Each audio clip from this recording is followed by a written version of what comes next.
Hey y'all, how's it going? This is Bennett. This week we are doing St. Anne's Reel. This is a very popular jam tune and originated from an Irish melody. This version is not based on any banjo players playing. This is just one that I made up based on going to jam sessions and listening to recordings. It's pretty much all based in melodic style, so it's got that nice 5th fret 1st string to 9th fret 3rd string stretch in there. If you're familiar with playing out of melodic D, then you know what I'm talking about. Over on the Banjo by Ear membership site, there's also a video on St. Anne's Reel, but it's in single string style. So if you want to check that out and learn how to blend these two arrangements together, go sign up for a 3-day trial by clicking on the link below this video. Thanks so much for watching. If you're not subscribed yet, please do and give this video a like. Enjoy St. Anne's Reel. 1, 2, 3, 4.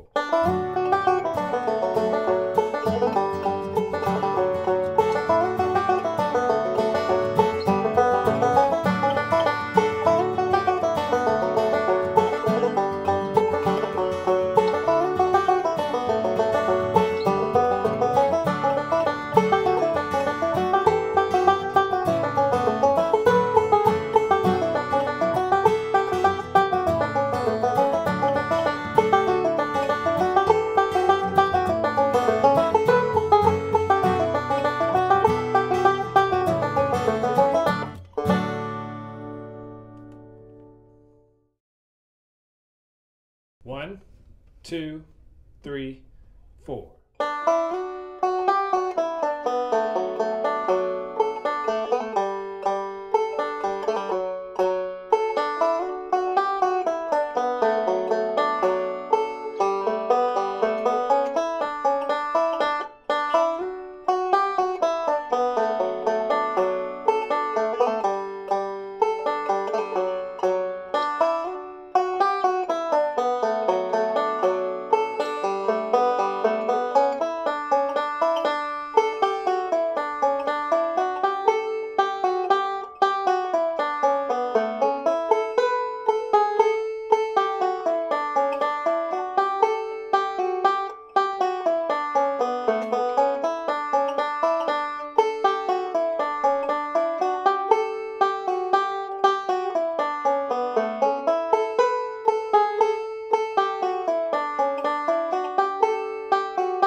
This version of St. Anne's Reel is kind of a workout playing out of open D, so open D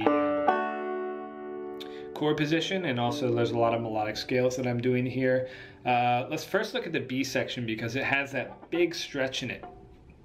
The stretch from the 5th string, the stretch from the 1st string 5th fret to the 9th fret 3rd string, which you're getting with your pinky there. So just before you even try to play this, just put this on and see if you can stretch out that far. And you'll notice if I turn my hand like this, you'll notice where my thumb is. It's kind of like on the outer side of the neck. It's not up here, because if I do that, you look at my hand, how my hand changes. I can't really get those notes efficiently with my left hand. So I'm shifting my hand, kind of dropping my wrist down, so my left hand position is down here, and my wrist is kind of almost perpendicular to the neck.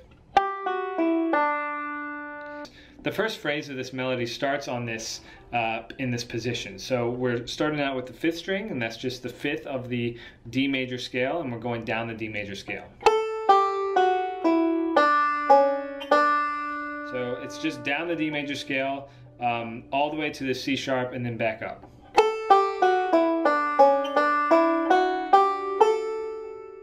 And that phrase in itself is a pretty cool one.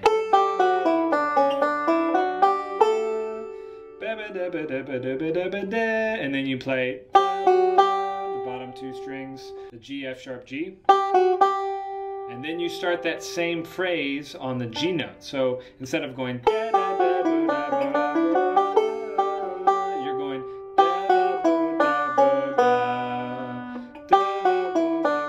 once again, it's down the D major scale. You're just starting on the G note. So G, F sharp, E, D, C sharp, B, and then A. This is where you start the next phrase. So,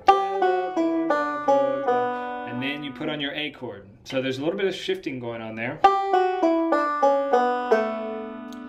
This is an inside roll pattern, so A, C sharp, E is just an A chord.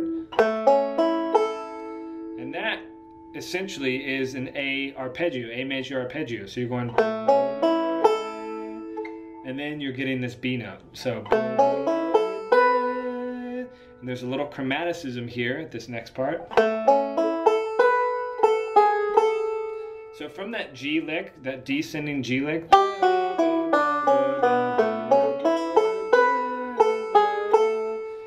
you can already see how you're able to chunk this up into different phrases. So you got the first phrase, and then the second phrase. After you practice that, go on to the second phrase. And that's the second phrase.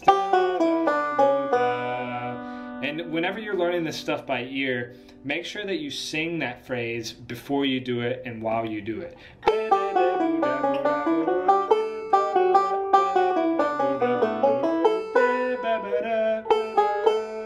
It will also help for you to listen to the song a few times to get it in your head, get this arrangement in your head. It's all about connecting what you hear in your head and putting it on your instrument, projecting it through your instrument. So after that, and then you repeat the first phrase that we did.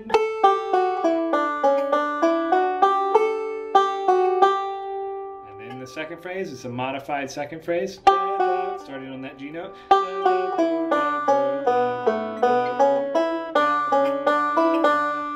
So you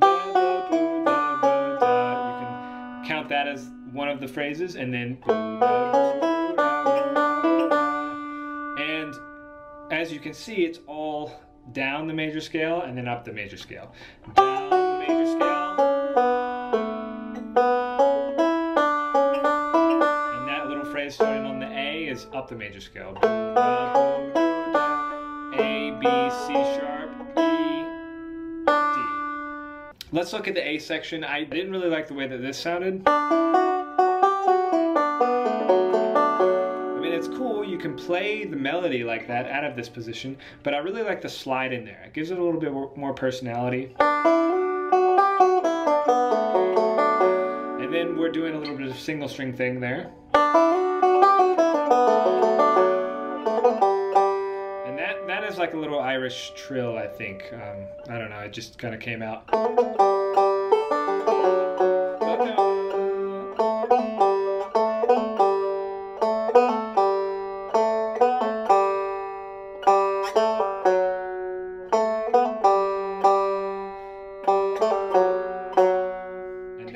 You do that phrase one more time, that first phrase.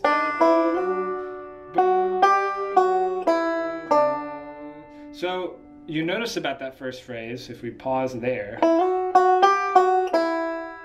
this note is a note that you can access on the first string. But it was more comfortable for me to get that B note by getting this one on the third string. For whatever reason, if I was to get it on the first string, I would be doing a crazy like middle thumb, index thumb.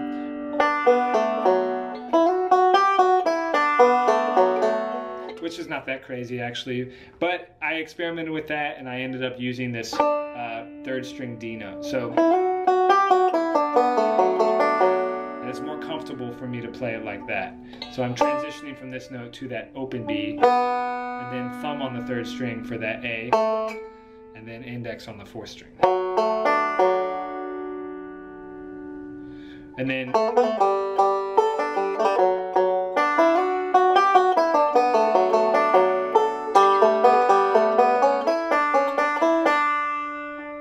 that phrase is just a ascending D major scale pattern.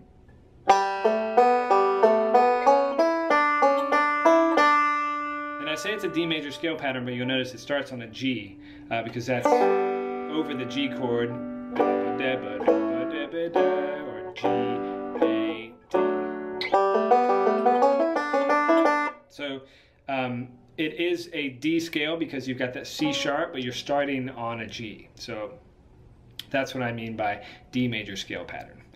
So we went over the B section first and then the A section. As always, if you have any questions about this, let me know. Make sure you play along with that rhythm track. And thanks so much for watching. 1, 2, 3, 4.